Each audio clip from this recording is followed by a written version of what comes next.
Urban, Veronika, Borut in Matija so danes Gašper, Miha, Boltežar in Angel. Dobrodošli. Mi danes k vam prihajamo in veseljem vas sporočamo, da Jezus nam se je rodil, ko bo pogumni mir delil. Da uspehe bi uživali, to želimo vam vsi.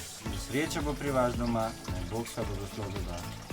Koledovanje od hiše do hiše izvira že iz rimskih časov. Običaj koledovanja treh kraljev pa se je uveljavil šele v 16. stoletju. Takrat so šolarji, oblečeni v tri kralje, hodili prepevati in voščiti premožnejšim ljudem, zbrani denar pa so nato porabili za šolanje. Kolednikom hodim vsako leto, ker mi je všečno. Mladi domove obiskanih blagoslovijo s kadilom, na vrata pa napišejo začetnice imen kraljev ter letnico novega leta. To naj bi ljudi varovalo pred nevarnostmi, prinašalo srečo in jih opominjalo na sporočilo svetih treh kraljev. So bili pa vladarji velikih ljudstev. So se prišli pred Jezusa, prikloniti pa pri nas modrejali. Vsako leto nestrpno pričakujemo prihod kolednikov, ki prinašajo dobre želje hiši.